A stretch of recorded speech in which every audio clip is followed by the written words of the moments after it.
and everyone that participated. All right, so I'm going to introduce our speaker tonight is a woman named Julie Miller. She's studied this, and she gave me a little 5-minute version of this presentation when I was at a airport recently, and I found it so fascinating. And then I started watching movies about this. If you haven't seen Transcendence, pretty cool. Johnny Depp also, so, you know, Morgan Freeman. So anyway, Julie, come on up and tell us what we need to know about transhumanism. All right.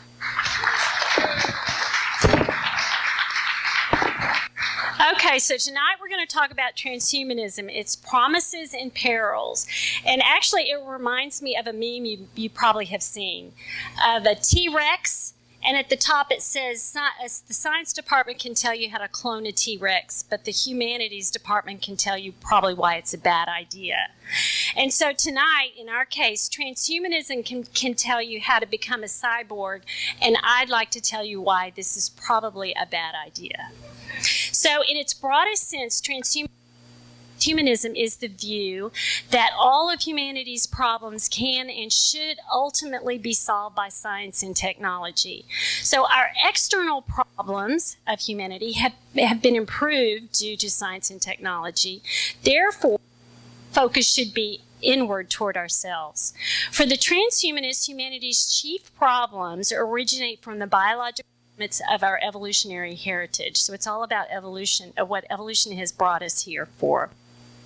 They seek to overcome these limits through applying science and technology to our biology, to our cognition, and to our emotions or psychology. Eat it? Yeah. Really? Seriously? Too loud for you, perfect for us. Yeah. Can you hear me now? Okay. So did you hear it? So did you get what I said before? So they propose what will eventually lead to a new species, post-humans. So just think of a transhuman as simply a transitional being between humans and post-humans. Transhumanists envision a techno-utopia sometimes called triple S civilization: super longevity, super intelligence, and super happiness. A future where there's a gradual blurring between the traditional boundaries between machines and persons. So sometimes it's called the double blur, and that's the two-pronged pursuit of making a machine a person and making a person into a machine through technology. So the philosophy that undergirds and motivates the transhumanism is materialism. They're strictly physical story about reality and how things came to be. So there's no God, there's no supernatural, there's no angels, there's no soul. They see this story as complete and comprehensive, including human beings. So in other words, physics fixes all the facts. Physics determines chemistry, chemistry determines biology, biology determines brain science, and brain science determines your mental states or your mental life. Most transhumanists hold to a patternist view of the self or your personal identity, which means the essential you is the computational configuration of your brain.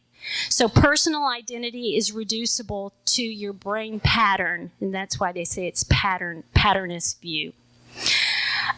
So right off the bat, transhumanism prompts at least 3 questions. Is their materialist view of reality and the human person correct? And are they right about their diagnosis of humanity's problems? And is their solution correct? Can science and technology ultimately solve humanity's problems?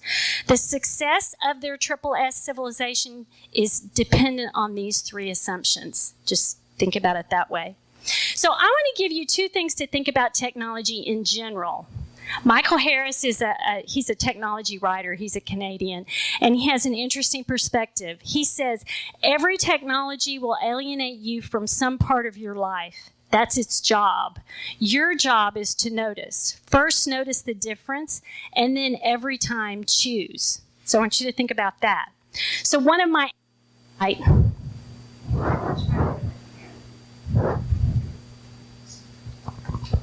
Turn this one off. Don't mind me. which is the one you were. Let's see how that goes. I'll stay up here with you. Is it on? Ironic that this is happening. Oh, this has happened a lot? Yeah, technology, it's great.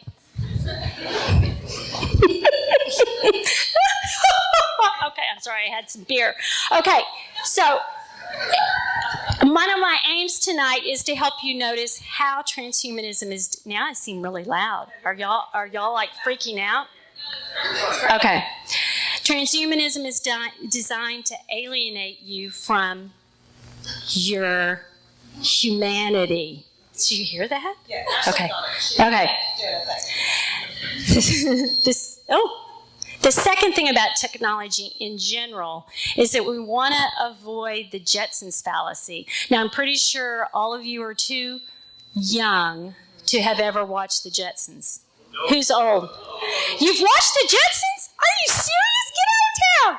So it's 1962, show, cartoon, and the Jetsons are depicted as an American family in 2062, in the 21st century, right? So if you don't know what I'm talking about, you can look it up on YouTube. It's a really great cartoon. But many of the technologies, which is really weird if you watch it, are predictive of our technologies today, which they knew in 1962. There's like home computers, cell phones, teleconferencing, robotics, the whole thing. There's a documentary on YouTube you can watch about it. The Jetsons the Jetsons fallacy is that the family was very normal and acted like a 1960s family. But they just had lots of gadgets. They just had all these technology. But the family themselves you could relate to because they seemed like a normal family. So, in other words, even though the technology had advanced, their humanity was the same. So this is a fallacy because history demonstrates that technology does change us. That's just a fact. But I wanted to kind of prove it to you by, so studies are now being done about how smart technology affects us. And the question out there is the use of smart technology making us dumber, right? And the long-term studies aren't out, but what we do know for now is that continuous surfing on the internet decreases our capacity for sustained concentration and focus and deep thought. So what the risk is that we're becoming what they call pancakes, having a large amount of shallow thoughts but not very deep thoughts because of our technology. Okay, so and there'll be long-term studies on this, but this is what they're already deciding is happening. But this is not new that we are changed by technology. In Plato's Phaedrus, Socrates warns about the technology of his day, which was, guess what? Yes. Writing. Okay, but writing what he argued was not as good as oral learning for a learner, for the oral culture. So he warned, listen to what he said. He said the writing, is going to create forgetfulness in the learner's soul because they would not use their memories. Wait for it. And they will appear to be omniscient but will generally know nothing. I think the weird thing is that he could have been talking about Google, and he was talking about the written word. So he's actually not arguing that writing was bad. He was just trying to say that it's good to be critical of technology, of its benefits, and what you're losing. And so he's saying the same thing Michael Harris said. He would say it's our job to notice how technology changes us. So transhumanism is all about the future. Transhumanism is all about the future, but it also has a past. And transhumanism's core ideas have historical roots in Renaissance humanism of the 16th century, the scientific revolution of the 17th century, and the 18th century Enlightenment. And transhumanists in their own history always link their recent history to three British biologists of the early 20th century. One is Julian Huxley. This is the brother of Aldous Huxley. So he first coined the term transhumanism in 1957. And then J.B.S. Haldane and J.D. Bernal, they're all three biologists, and actually they were all close friends. They are referred to as proto-transhumanists or the prophets of transhumanism, because they wrote about and promoted their vision of using science to improve humanity by using, guess what? Eugenics. So they had these futuristic dreams of transcending human biology through state-sponsored eugenics programs. So transhumanists today, they acknowledge a connection with these ideas, but what they do is they disown the methods of state-sponsored programs like eugenics. And because of the connection between eugenics and the atrocities of the Nazis in World War II, after that, the term eugenics and that idea of mandated by a state-sponsored organization was forever discredited. But the weird thing is that most organizations and publications that were associated with eugenics didn't cease to exist. They just simply rebranded themselves and changed their names. So, for example, the Eugenics Quarterly was renamed Social Biology. The Eugenics Review became the Journal of Biosocial Science. So the central motivation of eugenics wasn't abandoned, which is to endow future generations with genes that might enable their lives to go better. That was a quote. So one of the ways transhumanism distances themselves from eugenics is by opposing government social control. So they're very libertarian in that respect. And they value individual freedom as their top priority. And all of their official documents and everything, the fact that they always make a top priority about individual freedoms.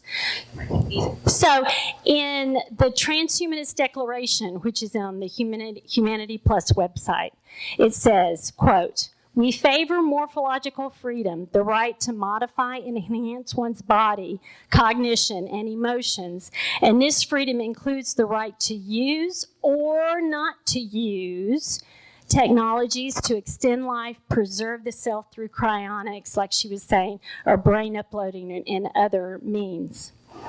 But we're going to see later, as we go through this, that they have a real hard time defending this, defending individual rights in the long term. So we're going to get into all three of their projects, which makes me have to drink beer to talk about it. In order to understand so the first one is super longevity, is the one we're going to talk about. In order to understand the transhumanist project of super longevity, it's important to first understand their view of death.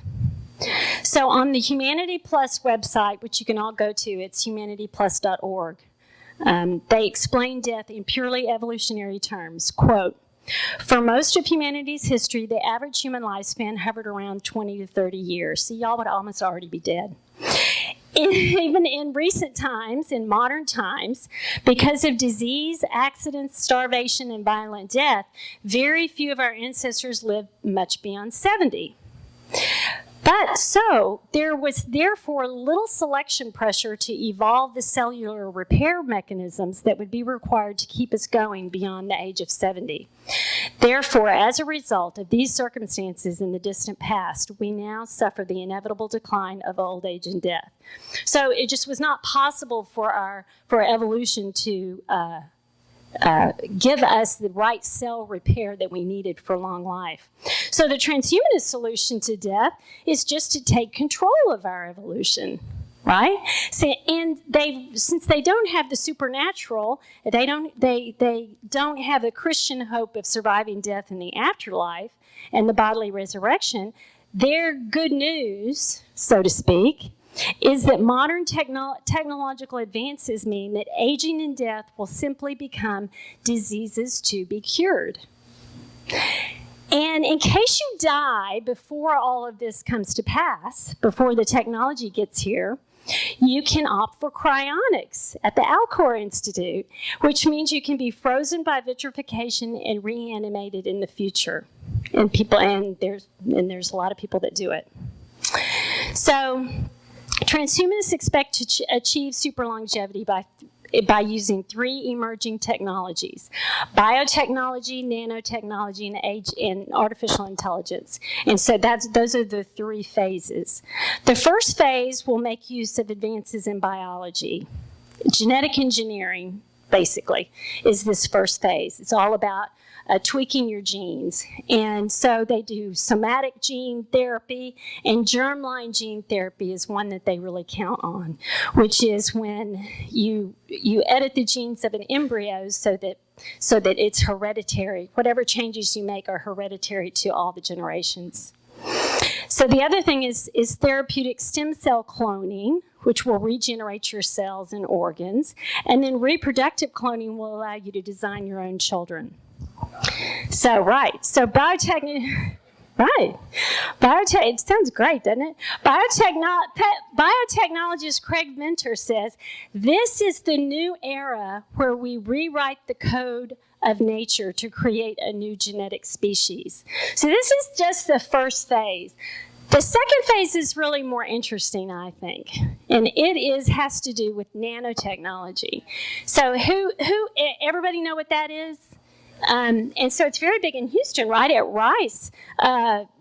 Dr. Tour is developing nanotechnology, and its applications are very vast, right? So what it is the ability to build and control matter on atomic and molecular level, molecular scale. But for medicine, for transhumanist purposes, the nanobots or the tiny little computers that will be many of them can be injected into your blood and body to produce precise solutions for disease prevention, diagnosis, and treatment.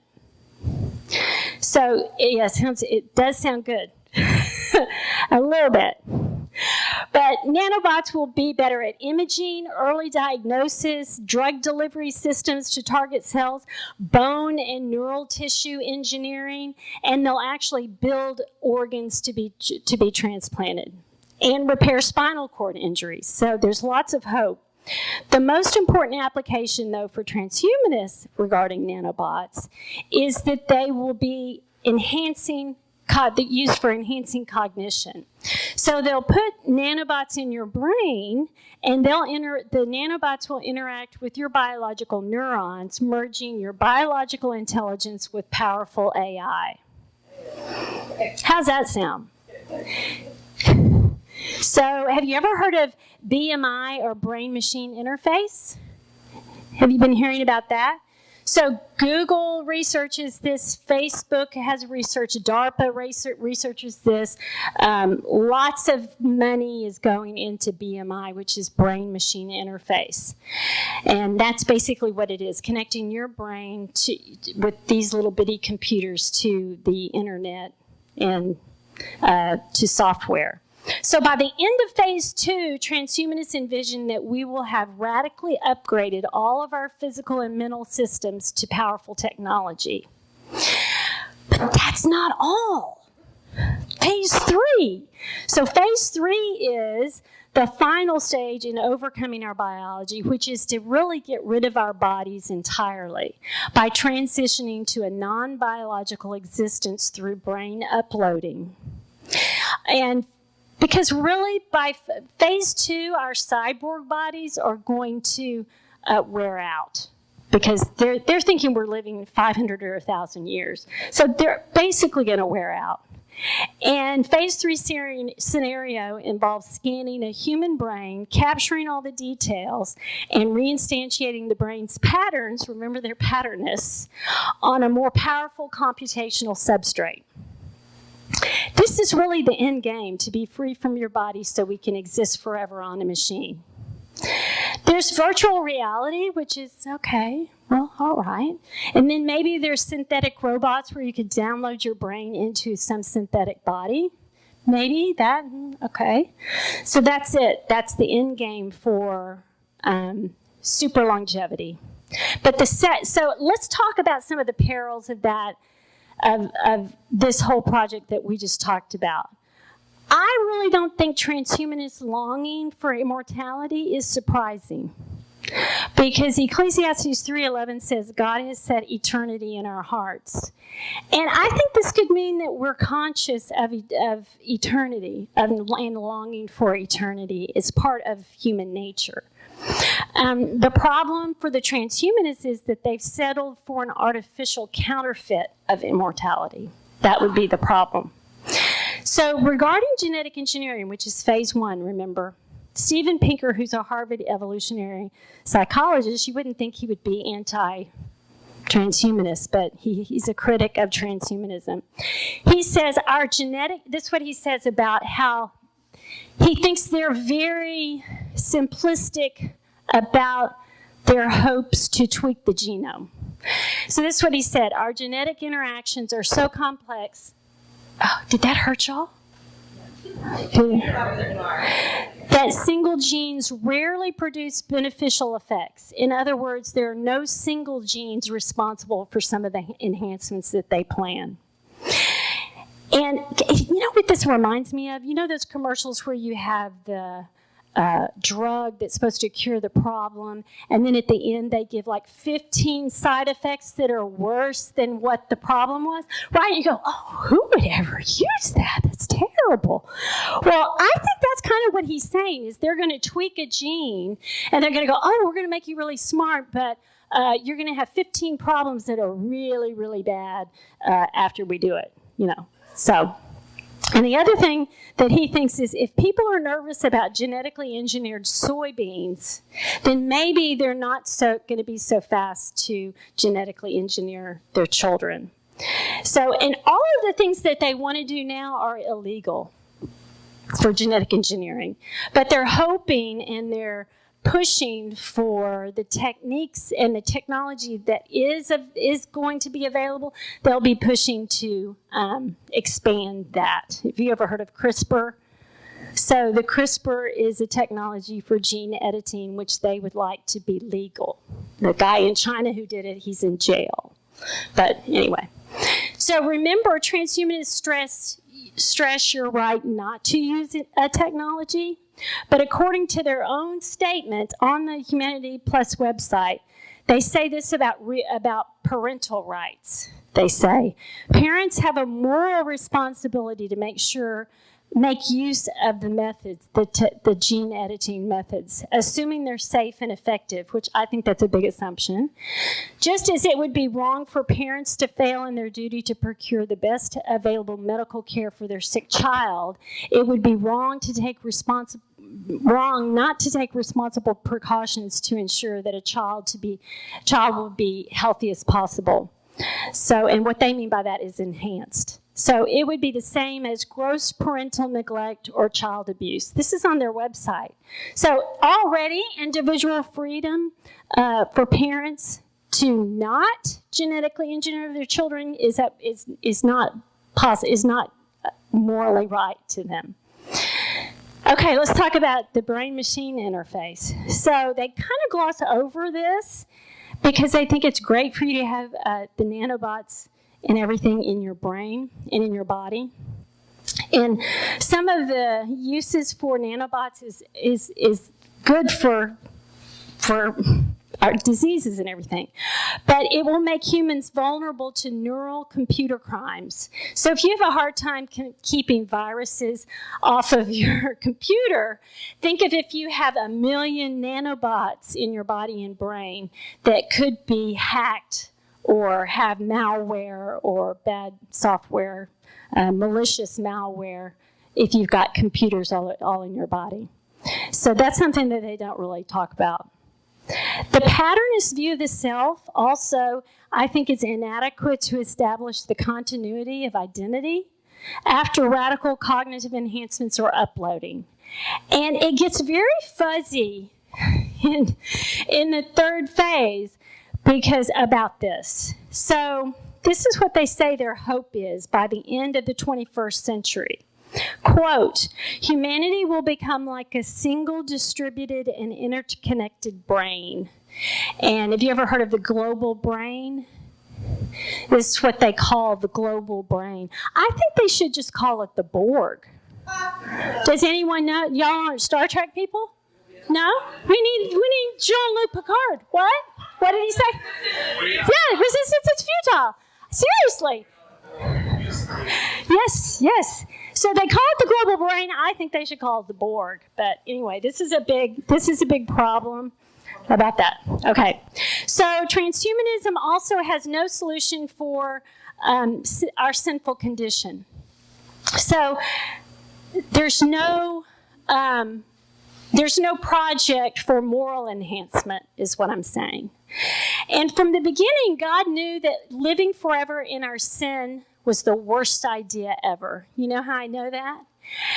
In Genesis 3:23 through 24, when Adam and Eve are sent out of the garden, God says the reason is he doesn't want them to eat from the tree of life and live forever in their sinful state, because he has a better idea of how to solve and redeem us in the world. But transhumanism is actually, that's what they're offering us, immortality in our sinful state, in the sinful world, in the broken world. So I don't have time for this, but if you like Tolkien and Lord of the Rings, anybody like Middle-earth? Okay, so we can talk about this, or you can ask me a question about it, but Tolkien has something to say about this too. But the promise of superintelligence is the second project, and it depends on strong AI, or artificial general intelligence. And what strong AI is that the computer says is the computer's not a tool, but rather the computer really is a mind equal to human intelligence, meaning it has consciousness, creativity, understanding, and is an autonomous agent. Okay, so I argue that this can't happen, but let's pretend that it's true. They believe that then, if a computer has the intelligence equal to humans, that it will surpass us and become super intelligent. And it's called the singularity. Have you ever heard of the singularity? Okay, so that's what they're hoping for a super intelligence that will come from the strong AI. But I don't think this can happen, and we can talk about that. But let's pretend it can. Who controls the superintelligence? Let's say it can be controlled. So here's the perils. Well, maybe a bad guy controls it, right? So that's bad. And then let's say if it can't be controlled, then it can also cause us harm by just reprogramming itself to cause us harm. So either way, it's really an existential threat to humanity. So I'm not really for superintelligence. But the third project, which is the most interesting, I think, is super happiness. And transhumanists hold that the emotional state of happiness is determined by physical neurochemical functions of the brain.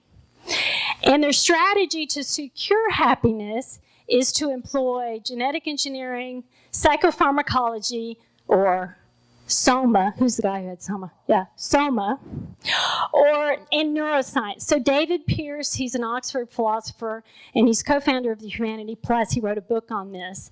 And he argues that traditional methods fail to secure happiness because we all have a genetically constrained hedonic set point that's low.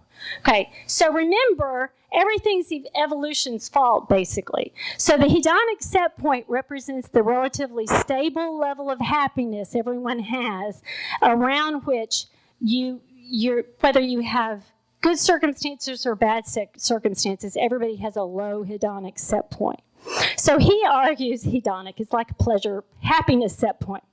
So Pearce argues we have a low hedonic set point because our evolved neurometabolic pathways were selected for survival and reproduction and not for our happiness. So, of course, direct biological solution is to permanently recalibrate the hedonic set point by neuropharmacology, good drugs, genetic engineering, and germline engineering.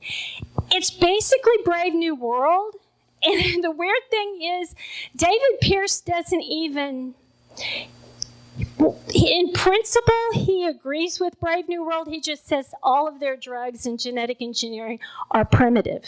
That his stuff he has planned is much better. So that's basically his idea. The weirdest thing, the perils of this is super happiness doesn't really change anything about your external circumstances of the real world. It merely changes your emotional state.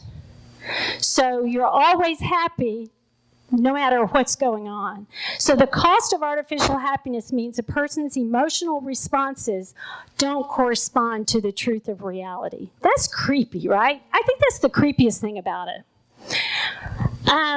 The other thing is, he also thinks that if you don't genetically engineer your child to be happy, then that's a moral wrong. You're an abusive parent. Yes. Can I conclude? Okay.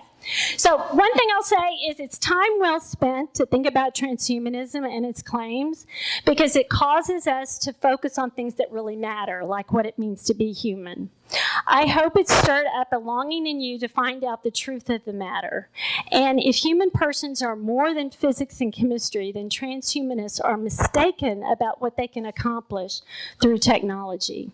But we don't have to settle for counterfeit immortality, because we live in a world where Jesus Christ rose from the dead, and he made this promise: I am the resurrection and the life. Whoever believes in me, though he dies, yet shall he live. And everyone who lives and believes in me shall never die. That's John 11:25. But this isn't just a blind hope. It's based on an event that's rooted in history, and it's open to investigation.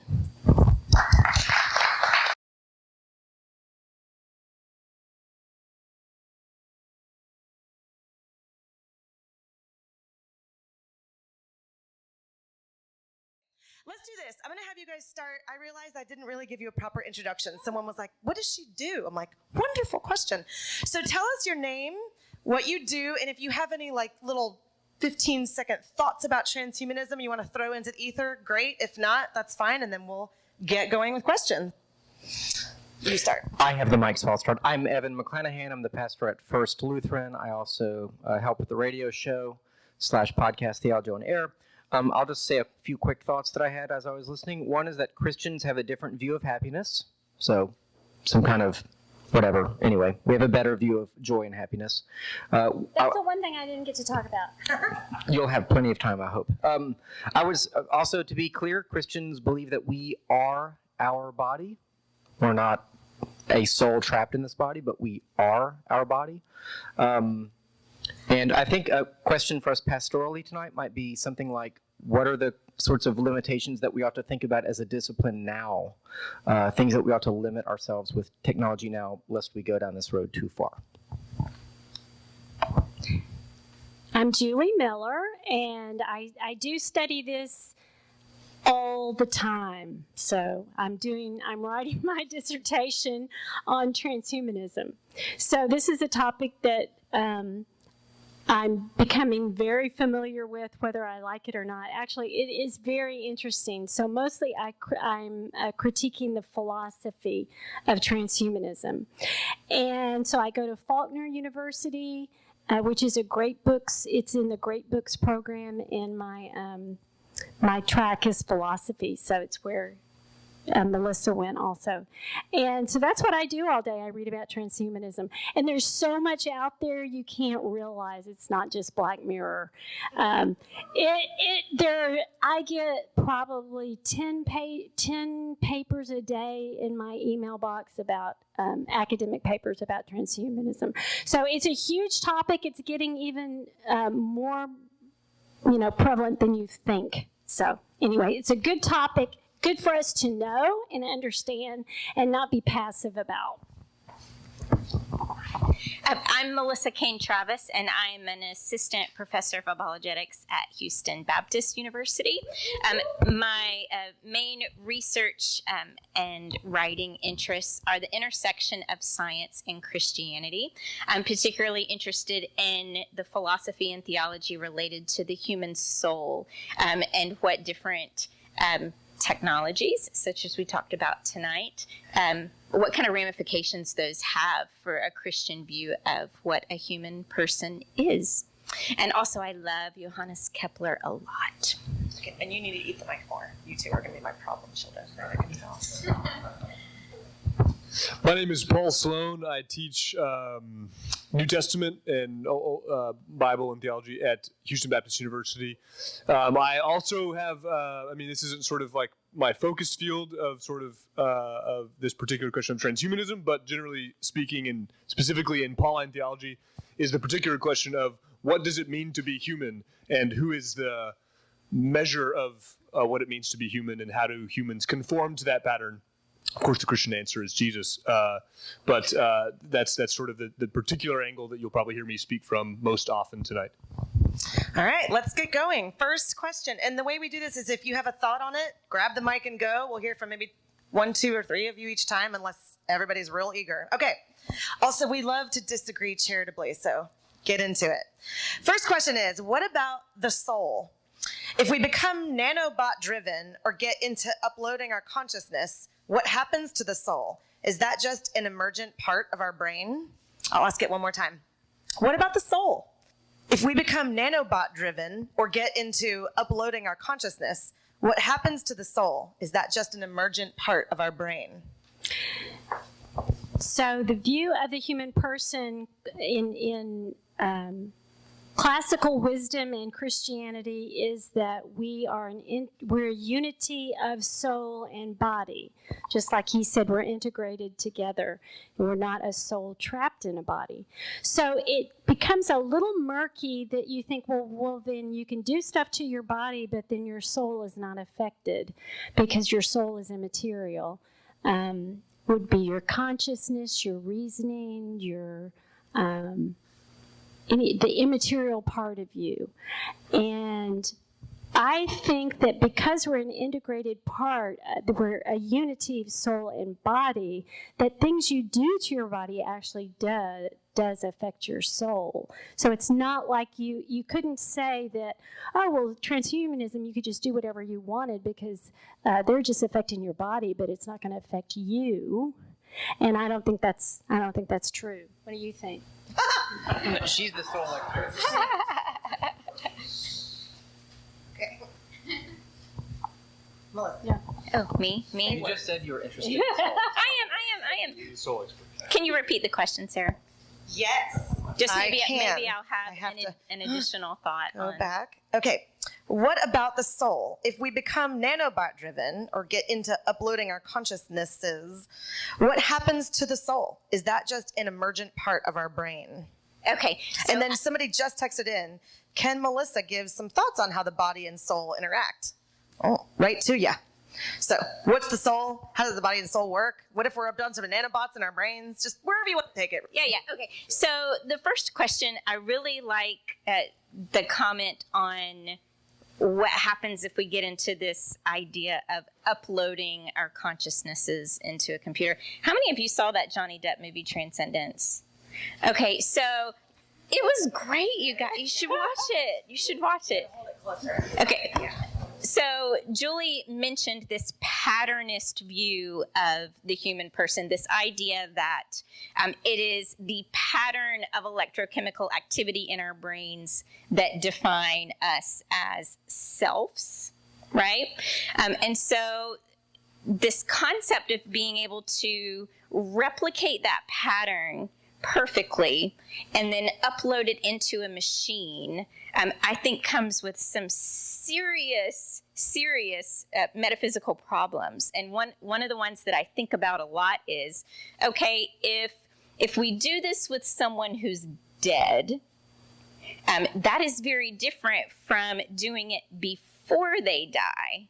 So these are the kinds of things I sit around and ponder in coffee shops, y'all. So what if we did this? What if we were able to engineer the exact electrochemical pattern of a human being while they are still alive, and we uploaded that into a machine? Do you see what the immediate problem is then? You have to ask, well, which one is the person if you're going to take that view, if you're going to take that materialist patternist view, and then you have to ask, okay, well, where is, if both of them are that person, which seems to be where you have to go on that view. Yeah, they don't mind that. Ray Kurzweil would say that there's multiple selves. Okay, so then you have two centers of consciousness for the same person.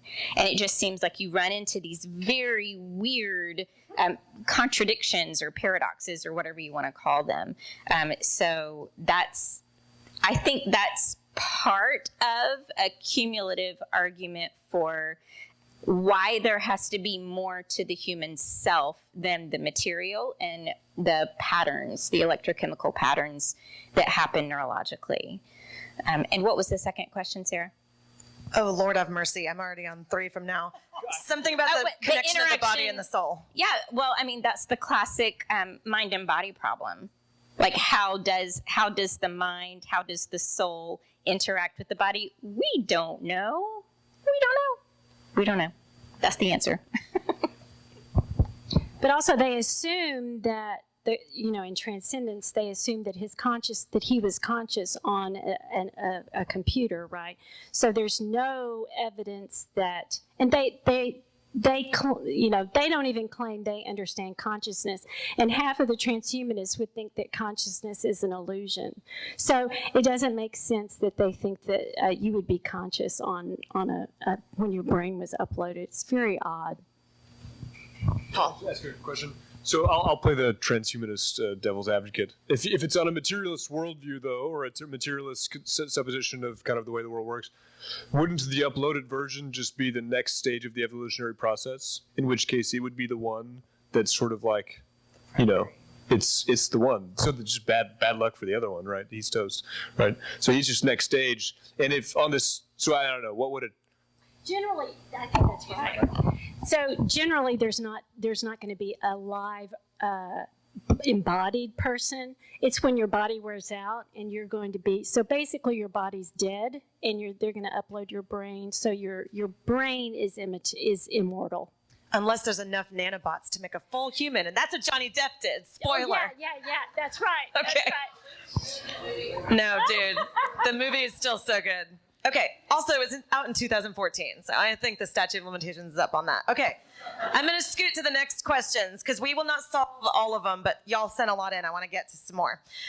And we can talk about this more in the podcast. Okay, 2 questions that are similar, so I'm going to ask both of them. First one says, what is the difference between developing a vaccine for preventing viral or bacterial diseases and developing genetic therapies to prevent or cure genetic diseases? That's the first one. The second one is like it. Where's the line and how do we establish it? We accept pacemakers, but not nanotechnology, vaccines, but not genetic modification. Do you want to hear either of those again? Both? What is the difference between developing a vaccine for preventing viral or bacterial diseases and developing genetic therapies to prevent or cure genetic diseases? And then the next one is, where's the line and how do we establish it? We accept pacemakers, but not nanotechnology, vaccines, but not genetic modification. And I think you might end up accepting some nanotechnology. You'd have to know the dangers and the risks of it. But the line you're talking about isn't a black and white line, but the line that I usually tell people is there's a big difference between therapeutic technology and enhancing technology. So therapeutic technology brings you to your natural health of a human being, but enhancing technology takes you beyond. So that's kind of, and so it's no hard and fast rule. You've got to decide. That's why this is a great topic. This is going to be probably going to be a decision you have to make, maybe, depending on what technology is offered to you. So therapeutic would be, it brings you to health, of a normal health, and enhancement would be brings you beyond normal health. Does that? Mm-hmm. Mm-hmm. I think maybe the question might be like, what is health then? Yeah. Like with happiness. Well, you just raise the standard of what happiness is, but then how would you ever know you're happy because you're always there. Maybe the Christian scientists have been right this whole time. Just that was a joke. That was a joke. No, but I thank you for the distinction. I would just keep. I'll just keep playing the devil's advocate then. If it is sort of the normal health, it does seem like such a subjective standard. Why not just raising the standard of normal health? What was normal health 200 years ago is not normal health now, and we're certainly grateful for those, right? So again, this isn't exactly an endorsement, but I would. What are the measures then in adjudicating what's normal health, et cetera, right? And so a pacemaker helps your heart beat normally, right? And then there's who's the guy with the weird thing? Iron Man. Oh, Iron Man. Then there's Iron Man, right? You know that guy? Remember that, the Iron Man guy? So that's beyond, right? So there's a pacemaker, then there's Iron Man. No? Yeah. Spoiler alert if you haven't seen Iron Man as well, apparently. I guess to speak from the Christian worldview, then it does matter. Normal, again, assumes some sort of notion of, I guess, progress or something like that. And even progress assumes some sort of telos toward which you're going. So some sort of goal toward which you're moving. And so, again, already it depends upon the sort of worldview presuppositions that you bring to it. So if you just assume naturalism, the idea that all that there is reductively physical or material or natural, then yeah, I don't think we have adjudicating lines by which we could measure why not this standard of health over against that standard. But if you assume or grant a different goal, i.e. sort of the Christian goal of new creation or something like that, then certain standards of humanness or health then can become adjudicated. So it does seem to be, though, that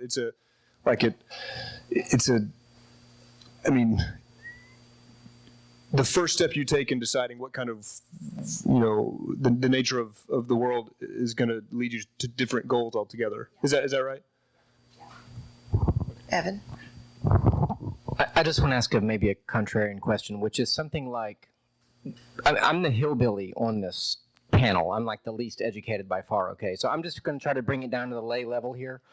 But I do think about what we teach people in church, right? Like, what do we actually preach about and teach? And I said earlier, Christians have a better view of death. We death is not the end. We as you said, we have eternal life to look forward to. But I think about the message of many churches, maybe many evangelical churches, about, I don't know, something like living your best life now. And I'm trying to think about, like, what really is the difference between that message of extreme shallowness, where the goal of life is joy, happiness, fulfillment, destiny, prosperity, health, and wealth, versus transhumanism. And so it strikes me that if we as Christians aren't preaching and teaching a fully orbed view of that, that we need not fear death, that prosperity in this life is not our ultimate goal, then we're going to lose the battle to the transhumanists, because they're presenting a religion that's not so different from what a lot of people are hearing in churches right now. That's actually a great segue to the next question, so I'm going to ask it. Yeah. Well done. Well played. Is there room for the view that the, quote, eternal life that we anticipate from the Bible could be realized through the technology ultimately reached through God's creation, meaning people and science? So, again, is there room for the view that the eternal life, that's in quotes, that we anticipate from the Bible could be realized through the technology ultimately reached through God's creation, people and science? Can I ask an additional question to that? I don't have an answer to that. I would just say no. The counselor move. I would just say no, but what happens if that eternal life just sucks? Like in the Black Mirror episode San Junipero, I think, right, where it is the brain uploaded. Yeah, like you said, what if you take your sin into that world and it's just horrible? Are you trapped? How do you get out? Do you tap out? Yeah. Let's see, the question was... Basically, could we achieve eternity with all the things we've been talking about? And so Christians do sometimes, if you are a Christian physicalist, do you know what that is? That's a Christian who doesn't believe in the immaterial soul. Then they could, what? Christian physicalist? Yeah, Christian physicalist is that there's such a thing. And they could probably be incorporated in the view of transhumanism. Guess who the biggest religious transhumanist group is in the country, in the world? The Mormons. And so the reason for that is because Mormons actually believe that they're going to be gods, and that's kind of the flavor of what this would be. So the Mormon group for transhumanism is huge. There's a huge group. Okay. If you have a thought or a question, you got to text it in, folks. Sure. So again, a short answer would also, I think, would be no, because the goal toward which the human creation is going is what's called in the New Testament new creation, in which God renews all of creation. And the way that happens, the mechanism isn't an organic process by which it's not a mechanism by which humans sort of slowly evolve toward that light. It's a process in which God's own presence, that's the kind of the key. God's own presence suffuses the created reality with his own self. That's the language for that in the Bible is glorification. The idea that God's own glory, i.e. his manifest presence, suffuses all of the created order, which means that's not something that we're going to mechanize or effect in and of itself. And so the created order, in order to be totally redeemed in the end, awaits God filling it with his own presence, and that's not something that humans can manufacture. So I would say that's a hard no from the Bible, yeah. Okay. And if you're interested in what Paul was talking about, our summer... Come to HBU. Or if you want a free option, in June we're going to be talking about heaven, new earth. What's it all mean? What do we actually know? Is it all harps and clouds? It's not. Okay. Next question. This one's getting juicy, y'all. It's combining the super longevity and super happiness, I think. Here we go. When transhumanists fantasize about uploading our brains into a non-corporeal state, don't they realize that will take away our opportunities for pleasures like sex and food? I was really concerned about this in the Johnny Depp movie, truly. I was like, what about this couple? Okay. When transhumanists fantasize about uploading our brains into a non-corporeal state, don't they realize they will take away, so the happiness here, our opportunities for pleasures like sex and food? So all of that is going to take place in your brain. So it's just a physical, They're going to tweak a thing in your brain for your orgasm. And it'll be like as much as you want, as long as you want. And basically, they're very sex-oriented. I didn't bring that up in my talk. But all of the leaders talk a lot about sex. Thank you very much. So, yeah, but it's not relational, married, wonderful sex with your wife or husband. It's just tweaking your brain. So, how about that? I think Sarah's going to say if you have a question, you have to text it in. Most cults, it seems like, end up as little more than fancy reasons to have lots of sex with people. So it seems like, yeah. Well, you're not in a cult, are you? I didn't offend you. Yeah. But Melissa. I'm sure not getting very much there. Okay. Well, don't they say that like in the Jetsons? Is it the Jetsons where they eat a pill? And they have a pill for breakfast. It's a whole meal because it's all in your brain anyway. Is that yeah? It's just a pill they eat. Yeah. I mean, do you really enjoy that tuna fish sandwich, or does your brain just tell you that you enjoy it? So again, I'll play it. Yeah. I'll play with the devil's advocate then. I mean, if it is like just simply if in both cases it's an experience felt physically, then why argue against the experience that can be sort of enhanced through sort of physical, even if it's just brain, it's still physical manipulation. Again, not endorsing this. I'm just saying, like, if they're both physical, why again, from the Christian point of view, I know the answer is because it's not relational and in conformity with kind of God's ideal for marriage. But my point is that like the question still remains like it's a physical manipulation. Both are physical manipulations, right? And so is the Christian answer then simply because it's not relationally enjoyed within the marital covenant? Is that the? I think it's the wrong teleology. So they don't have any teleology. Yeah, I agree. Yeah. I think it's they don't have a teleology. So they don't have a teleology. What is teleology? That means that they don't have a purpose for it. It's just the actual physical pleasure, or so it's a reduction of everything that's meaningful to physical, right? I mean, you could agree with that. I just push to that point. Yeah. All right. We've had several questions about this, but I'll just ask this one. It says, is it possible that we are living in a simulation of a supercomputer right now? Right now. No, I'm kidding. It's not the Matrix. See, that was like a glitch that was my joke. If we were, we wouldn't know it. All right, next question.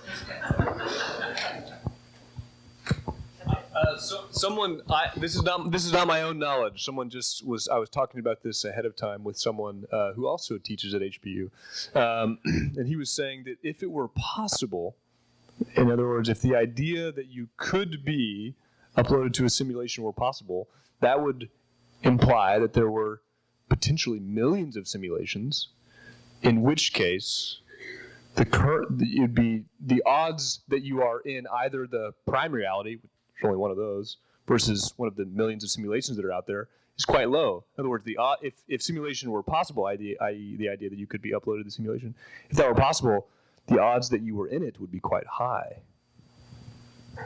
I don't understand the argument. It's just in case you ask the question and understand that guy's answer. That's what this guy answered. His name is Phil Talon. He's here tonight, folks. Find him afterwards. Blazer and tie.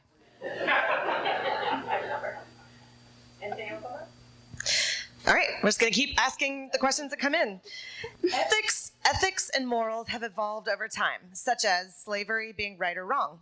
What is wrong with shaping a future with a more enhanced version of ethics and morality, or with allowing for these advancements while keeping ethics and morality in mind? I'm going to read it one more time. Ethics and morals have evolved over time already, such as slavery being right or wrong. It's wrong. What is wrong with shaping a future with a more enhanced version of ethics and morality, or with allowing for these advancements while keeping ethics and morality in mind?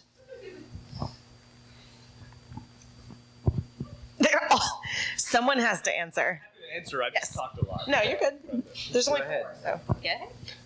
Sure. You're the apologetics. Go. I've been talking a lot. Again, this will depend upon one's goal or telos. The idea that there are different goals or ends toward which the creation is working. In other words, the idea that you are whatever given goal we're working towards conditions what we think is ethical or moral. And so because the given goal, according to the Christian vision, is conformation to the image of God's Son, i.e. Christ, then what is moral or ethical is conditioned by Christ himself. So in other words, Christ himself, the image of Christ himself, becomes the standard of what it means to be human and be what is an ethical or moral sort of decision. And so, again, if that's not the telos, it's simply not the Christian vision. That would be point one. But also point two would be that conformation to that precise image isn't simply the moral or ethical one, but it's also the what's called the ontological one, i.e. the idea of like what you actually are. So it's not just your moral or ethical decisions, but also the kind of being that you will become. So it's both an ontological one, i.e. that you'll be like Christ in a bodily, substantial sense, but also you'll be like him ethically and morally. And so again, the basic premise that has to be really drilled down here is that the telos, or the goal of the route, conditions the given steps toward that route. And if you have a different telos or different goal, that will then change the judgment about what is moral or ethical. And so the Christian vision is simply to be glorified like Christ morally and ontologically. Again, there'll be more to be said, or maybe some people will help or challenge that. Julie and Evan? Well, I don't know who asked this, but you'll be very extremely frustrated when you get into reading transhumanist literature and even all the popular stuff that they have available on the Humanity Plus website. They just do not have an ethic or morality, so they do not talk about that. So whatever you think about morals, they're not addressing it, and they don't address it in transhumanism. So, and they don't address it in posthumanism. They would say that everything's going to change drastically, and we won't even have the same kind of morals as a posthuman. So it's very frustrating. David Pierce, who does the Happiness Project, he's a utilitarian, and so just a strict utilitarian.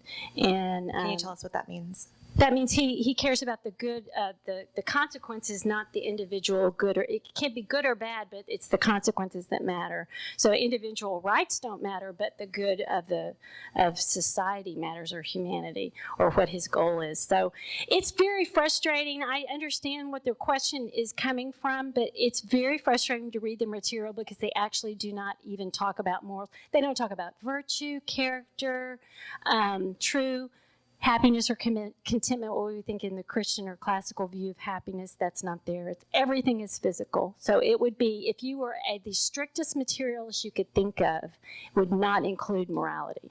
So I was trying to think of an example, and so I was thinking about how they would say that, yes, they say they don't speak to ethics or morals, and yet if you don't treat your child. Oh, yeah, right. Oh, well, then it's immoral and wrong to not. Oh, yeah. But I joked earlier about Christian scientists, but I'm actually, in all seriousness, right? So there have been court cases where they've said to parents, you have to take your child in for medical care.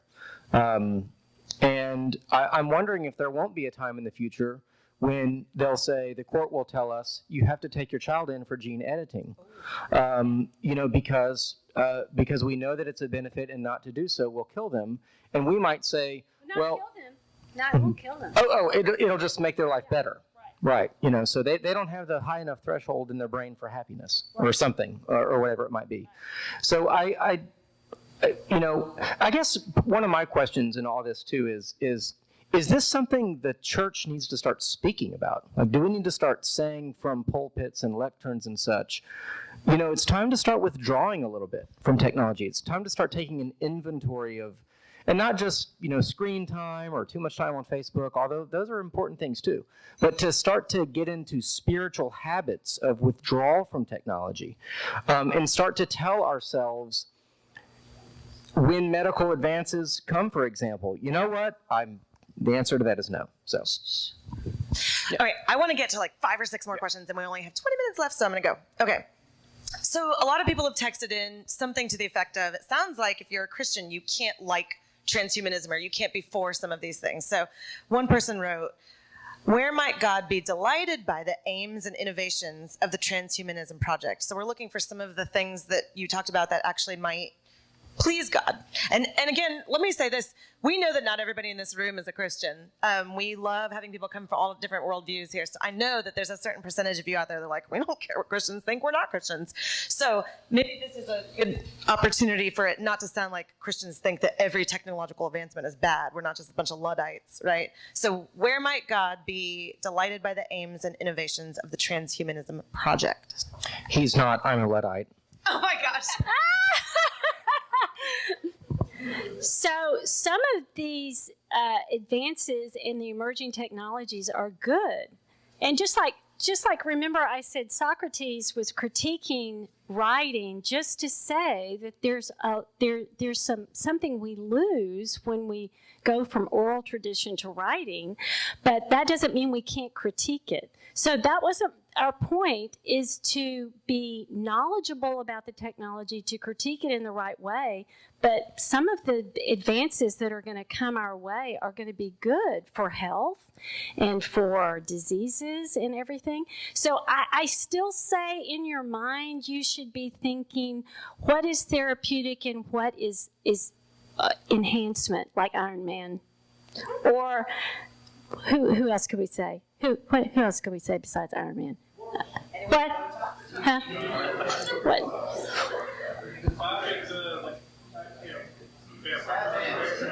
Don't ask the audience questions.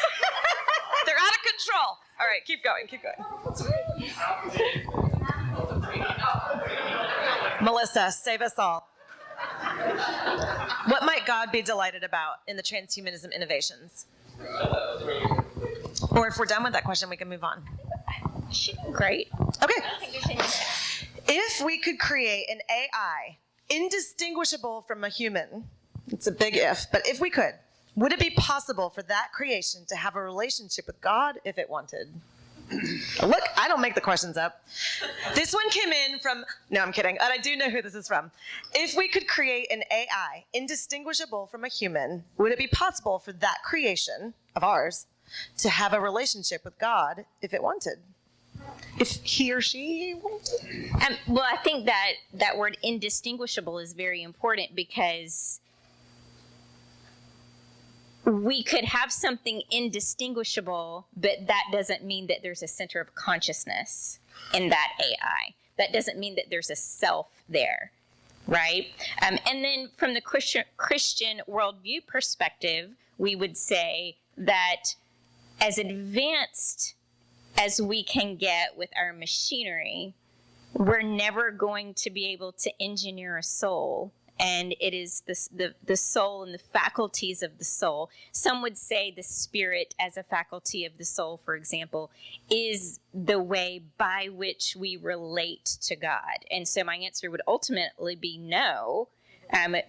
Even if we leave aside the question of do we have real, legitimate, hard artificial intelligence, I think we couldn't know, right? Wouldn't you agree, Julie? We would see it. It would be simulated to a point where it's indistinguishable, but that is still not proof that there's a first-person consciousnly present in the AI. Yeah, she's right. So there will be AI that is indistinguishable between human and machine. So you're familiar with the Turing test? And so machines pass the Turing test, right? And what is that? The Turing test is a test that tests the behavior between a machine and a human, and they're indistinguishable. In other words, that if you could have to distinguish between a human and a machine, you couldn't tell the difference. And that's already happened, really. And I think that machines can pass the Turing test, but the test they can't pass is the Lovelace test. That's a higher test, and that's the test that says whether a machine can transcend its program and have free will and consciousness and act on its own. And that can be tested. The programmer has to prove that whatever the machine did that was so original, that it wasn't part of the program. They actually have to prove that. It's called the Lovelace test. So I think Melissa's right. I think we will have machines that are indistinguishable between us and humans, but that doesn't mean they have consciousness and understanding and a soul. And so. Yeah, sorry. Just to add, I mean, even though the word relate as well, like the relationship with God, the word relate or relationship is a pretty floppy word in and of itself. I mean, I have a relationship with everybody in the room, but it's not a, whatever marital relationship or an employee relationship. I mean, relationship has to be defined. I mean, like I have an acquaintance relationship with these people I just met over here, got a friendship relationship over there, et cetera, right? And I've got a teacher relationship with my students, et cetera, and a husband relationship with my wife. So relationships are a pretty floppy term in the beginning. But also, and so he has a relationship insofar it's a created thing, and God is not created, so it's got a creaturely relationship in that sense. But does it have this sort of relationship in the sense of, will it, again, according to the goal, will it be conformed to the image of God? Christ? No. Because there's the fundamental distinction. And this is like, again, really important for like early Christianity. You know the text from Genesis 1 that says that humans were made in the image of God. A lot of interpreters, even before Paul, they read that verse and said, in the image, or according to the wisdom, or something like that. And they saw that, okay, if it says that humans were made in God's image, that must mean that there's an image of God according to which humans were made. So if humans were made in God's image, there must be some sort of image that functioned as the pattern according to which humans were made. So you've got Philo, who's a Jew, a non-Christian Jew, pre-Paul, contemporary, but roughly pre-Paul, who says that, like, yeah, there's something out there that existed before humans were made, and it functioned as the pattern according to which humans were made. Paul is thinking along those lines, and that's why he says that humans were, made in the image of God, but Christ is the image of God. So when Paul says Christ is the image, he says Christ is the pre-existent image, functioning as the pattern, according to which humans were made. So that now, that image having been marred, the goal is for humans to be reconformed back toward that image of the one who created them. So it's Colossians 3, right? So the idea is that this image theology is really important for Paul, and it really speaks to what the human is. A human is someone who is made according to the pattern of Christ, and AI wasn't. So it's sort of kind of like the hard no there. Evan? I know you want to get to that question, but don't worry, we have a whole radio show. So, okay. My concern is not with the sort of ontological nature of that like let's say we all agree, let's say even most transhumanists would agree that AI will never get to the point where it's actually conscious, or it actually has a soul, or it can actually commune with God, or something like that. My concern is that most people won't care. They will be totally happy with a stupid, crappy 99-cent store knockoff version, which will be readily available in a few years. If you've seen the movie Her, with Joaquin Phoenix. By the way, earlier you mentioned artificial happiness, the Joker, right? The guy he couldn't respond to negative things, right? He laughed in bad situations. I was thinking about that. Anyway, Joaquin Phoenix, okay. Gladiator still his best movie, but anyway, in Her, he has a relationship with an AI character, and it basically goes very well for a while. My concern is that we will be happy with fake relationships, and we will lose touch with real relationships, and we won't care about the question of whether or not that thing has a soul or not, because we'll make that thing in our image. It will satisfy us. It will do all the sex things we want. It'll tell us how wonderful we are, to watch the football game with us, and that'll be good enough for us, because we'll have been in the habit of settling already for crappy artificial relationships, whereas in Christianity, we want deep, real, challenging. I mean, that's what marriage is. Marriage is the other. Marriage is the partnership. It's not the mirror image. It's not the person who affirms me. It's the person who challenges me so I can grow in sanctification. Okay, once again, you perfectly segued to our next question. Yes. It's like we have a mind connection here. Also, great job with the mic. Just want to say that. He's not always our best eat the mic guy, but tonight, bang up job. Okay, we're going to talk about sex, guys. You ready? Here we go. Got to close it out strong. Somebody in the back went, no, don't do it. We're doing it. Okay, well, we're talking about it. Okay, but what do we do about sex robots? What's the moral, or those are real things. That's a real, okay. What do we do about sex robots? What's the moral, guys, listen up. What's the moral or ethical argument against them, especially if your partner consents? And this person took the time, even though this is anonymous and I have no idea who it is, to say, I'm not for it. Just think this is the next major thing for the church to tackle. Okay, so one more time. What do we do about sex robots? What's the moral or ethical argument against them, especially if your partner consents? So I'll pick up where I left off, I guess. But, I mean, A, sex is within the confines, we would say, of a marriage. And B, sex has a greater purpose of sanctification, we all want to have sex, but like in a real relationship, it's not always easy, because we argue with people and we fight with people, and because being in a real relationship isn't easy, because it wasn't supposed to be, because your partner's not supposed to be your...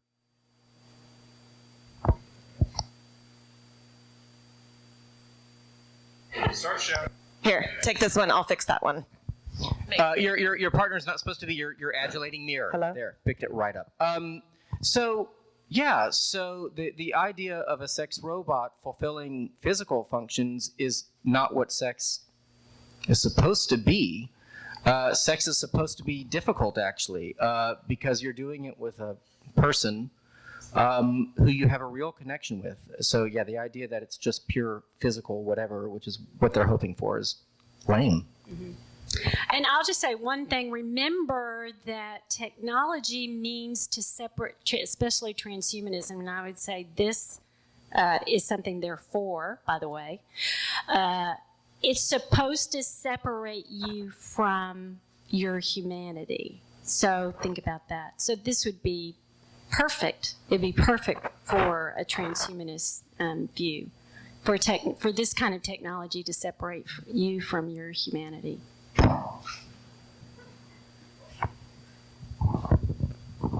No one has any other thoughts on sex robots? We almost got them here in Houston a couple years ago. What? I'm serious. Nothing else? You're not going to say anything about sexuality ethic? Okay, fine. Here we go. Okay. What are your words for those who are Christians, believing in the gospel, working in the fields of nanotechnology, bioengineering, and gene editing? I will say this, when I've listened to Dr. Tour come and speak, he usually gives a little intro about what he does and the things he's been working on, and he has like a video of a rat. They severed the spinal cord, and then mere days later, because of nanotechnology, it's walking around. That's crazy sauce, you guys. Anyway, so, but that's a good thing, right? I mean, for the rat, it's pretty good.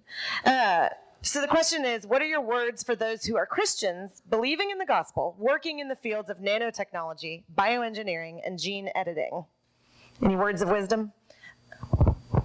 I would say, so I don't want you to take me the wrong way, that the emerging technologies are evil. They're not evil. But you just have to know what they're about and what they could, what they're going to be used for. So transhumanism is basically co-opting something that's good, probably.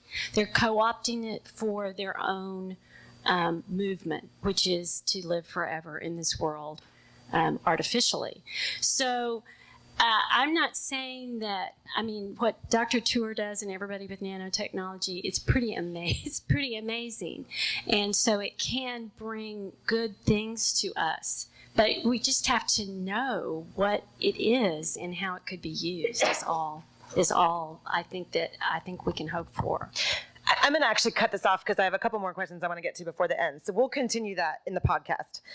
Sorry, you guys caught me off guard. I thought you were going to talk about sex a lot longer. So, okay. If we get rid of struggle, one of the stated goals of transhumanists, right? Super happiness. Do we get rid of meaning? I.e., if we're always happy and there's nothing to contrast it with, does it lose value? One more time. This is the second to last question we're doing tonight. If we get rid of struggle, one of the stated goals of transhumanists, do we get rid of meaning? That is, if we're always happy and there's nothing to contrast it with, does it lose value? It's kind of like when you look at the apologetic question of the problem of evil. If there wasn't any evil, how would you know that things were perfect? You wouldn't have any standard. So evil kind of serves a function in that regard. So I would say that if transhumanism achieved its ultimate goal, you might not be aware of it at all. You would just be perpetually blissful, but you wouldn't actually enjoy it. At some point, don't heroin addicts lose the high? You have the first, I've never done heroin, but you have the first high, and then you spend the rest of your drug life trying to chase that one, because so your brain responds by, it's virtually impossible to get to that level. I don't know. Well, I think it's an illusion that what this triple S civilization is going to be free of suffering. I don't really think that's true. Huh? That's it. Yeah. I don't. I think that's what they want you to think. What it really is. Okay. Do you like Middle Earth? Okay. So what it really is the kings of the earth accepted the ring from Sauron, right? Do you know why? Because they were tempted that it was going to enhance them, which it did initially, right? They became the 9 great kings of Middle Earth. But then what happened? They were corrupted, and they became the Nazgul, or the ring wraiths. So what? And okay, let's just think. So that was bad. So That was bad. Okay, so you wouldn't really, but you wouldn't think that in the beginning. You would think you were going to be great and right, but then look how it ended. So and you couldn't die until the ring was destroyed, right? So you were living forever, immortality, and you were invisible, and you were a slave of Sauron. Remember the global brain? No. Just saying, huh? Right. Sauron is the global brain, maybe, right? Okay. The other thing is, remember the Army of the Undead? Right? My husband's favorite part. Here, you got to talk about the Army of the Undead, because they wanted to die. Do you remember? Is the referencing Middle Earth, or what are you talking about? Right. Yeah, this is Middle Earth. Yeah, right. The Army of the Undead. They wanted to die, right? And Aragorn said, "Yes, if you fulfill your duty, I will let you die." And they were so happy because they were tortured. They were tortured being immortal that long and undead. They wanted to die. Anyway, all I'm saying is, what was the question? It's fine. By the way, watch The Good Place. This is a recent episode just about this. Okay, we're going to end with this. I'm going to ask each of the panelists to answer. I really want to know if this question is also by the same person that last time gave us our final question. So if you're out there and you know it's you, tell me. For the whole panel, in just a couple words, how does tonight's discussion make you feel? Eager, afraid, anxious? So I guess maybe just go one by one and say something about this that intrigues you, that you think is something good that's going to come out of this, and something that you're afraid of or you think is bad news. So a high-low, if you will, of transhumanism, and then we will close out. I just have to put a placeholder on the radio show Thursday. I want to ask you, there was a question about nanotechnology and Christians doing that.